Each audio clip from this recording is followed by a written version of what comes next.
तोड़ने की बात कर रहे हैं और दूसरी तरफ आप हरिजन कह रहे हैं। यदि हम इसको पॉजिटिव सेंस में ले तो हम तो हरि का मतलब ईश्वर, हम तो ईश्वर की औलाद होगी, तो बाकी लोग क्या शैतान की औलाद है?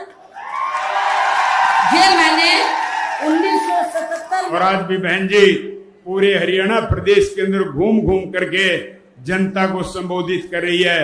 और मैं बहन जी को आप लोगों की तरफ से आश्वासन दिलाना चाहता हूं कि आपका बनाया हुआ गठबंधन निश्चित रूप से हरियाणा प्रदेश के अंदर सरकार का गठन करके रहेगा।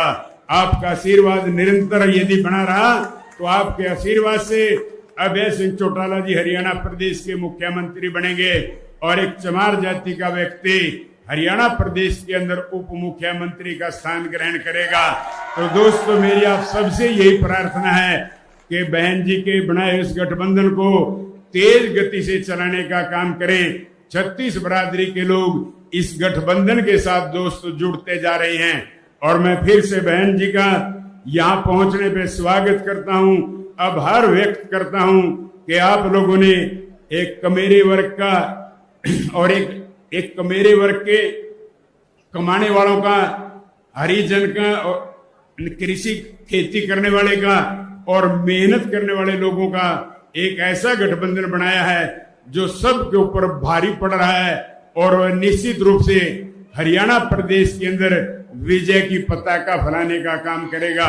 और मैं इधर SC/ST क्यों बोल रही हूँ, शेड्यूल कास्ट और शेड्यूल ट्राइब्स, क्योंकि संविधान में जो दलित वर्ग के लोग हैं तो संविधान में दलितों के लिए तो हरिजन लफ्ज का इस्तेमाल नहीं किया गया है, बल्कि अनुसूचित जाति व जनजाति लफ्ज का इस्तेमाल किया गया।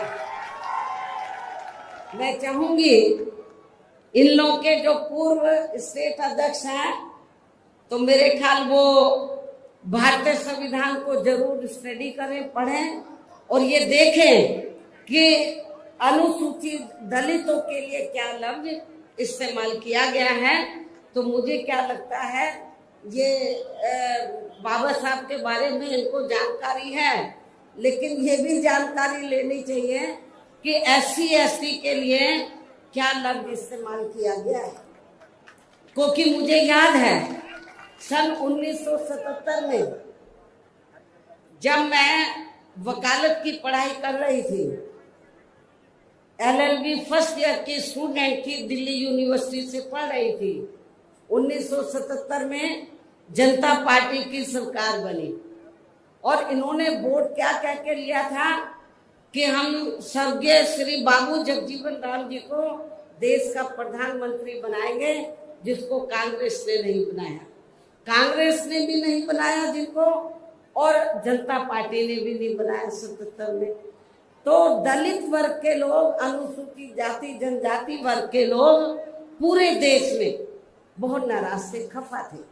तो उस समय उन्होंने दिल्ली में एक 3 दिन का जाति तोड़ो सम्मेलन रखा और उसमें ऑल इंडिया की तरफ से तो यूथ की तरफ से, नौजवानों की तरफ से मुझे उन्होंने इनवाइट किया बोलने के लिए। और जब मैं उस सम्मेलन में बोलने के लिए गई तो वहां पर जितने भी जनता पार्टी के नेता थे तो वो बार बार हरिजन हरिजन इस्तेमाल कर रहे थे। तो मैंने उनको कहा कि एक तरफ तो आप जाति तोड़ने की बात कर रहे हैं और दूसरी तरफ आप हरिजन कह रहे हैं। यदि हम इसको पॉजिटिव सेंस में ले तो हम तो हरि का मतलब ईश्वर, हम तो ईश्वर की औलाद होगी, तो बाकी लोग क्या शैतान की औलाद है? ये मैंने 1977 में जब मुझे उन्होंने ऑल इंडिया की तरफ से इनवाइट किया तो ये मैंने वहां पर बोला था। तो उधर ही जो जनता पार्टी के जो नेतागण लोग थे उन्होंने माफी मांगी और कहा कि मैंने बोला कि आपको सरकार संविधान से चलती है और संविधान के हिसाब से आप लोगों को जो वीकर सेक्शन के लोग हैं तो उनको अनुसूचित जाति जनजाति और अन्य पिछड़ा वर्ग बोलना चाहिए। तो ये ज्यादा बेहतर होगा। उनको रियलाइज करना पड़ा और ये कहना पड़ा कि बहन जी जो बोल रही है वो सही बोल रही है।